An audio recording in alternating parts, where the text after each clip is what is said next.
থাকেন, ঘুমে থাকেন, 10টা বাজছে, 11টা বাজছে, ঘুমান, কোনো কাজ নাই, কী করবেন? এভাবে কয়দিন পার করে দেন সময়টা, দিন বছর নষ্ট করেন। আপনি কিন্তু জানেন আপনার কি করতে হবে, আপনি কিন্তু জানেন আপনার লাইফে কি কি ঠিক করলে আপনার লাইফটা, আপনি একটা বেটার লাইফ গঠন করতে পারেন। আপনি সফল হইতে চান না? আপনি 10টা বাজে ঘুমায় আপনি সফল হইবেন, 11টা বাজে ঘুমায় আপনি সফল হইবেন। আপনি সকালে ঘুমেতে উঠতে চান, আবার রাত্রে দেরি করেও ঘুমান, আপনি সফল হবেন। আপনি রাগও হয়ে যান, আবার আপনি নম্র ভদ্র মানুষ হইতে চান, দুইটা একলগে সম্ভব না। যেখানে ভালো আছে সেখানে খারাপের স্থান নেই, আর যেখানে খারাপ আছে সেখানে ভালো শরীর। আপনি আজকেই ঠিক করতে হবে, এখনই ঠিক করতে হবে, এই মুহূর্তে ঠিক করতে হবে যে আপনি কি করবেন।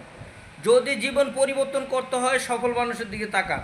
আর সফল মানুষের সফল হওয়ার গোপন একটাই সূত্র, একটা সূত্র, একটা মাত্র সূত্র, যে সূর্য ওঠার আগে আপনাকে উঠতে হবে।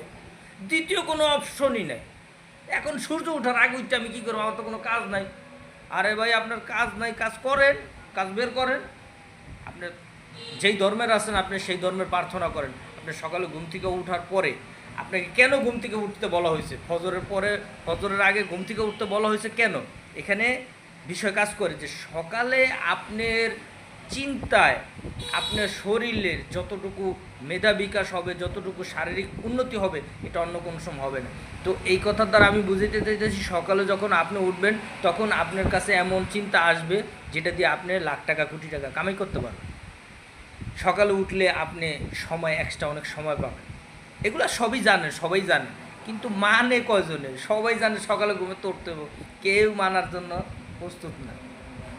সবাই জানে খাবার কম খাইতে হবে, কম খাওয়া ভালো, বেশি খাইলে ক্ষতি, কিন্তু মানে কয়জনে?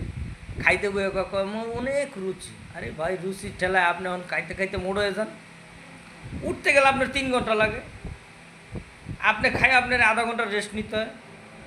ভাই, এখনো সময় আছে ঘুম ভাঙ্গা। যদি আপনি নিজে ইচ্ছা ঘুম না ভাঙ্গেন না, তকদির যদি আপনার ঘুম ভাঙ্গায়, আপনার কপালে খুব খারাপই আছে।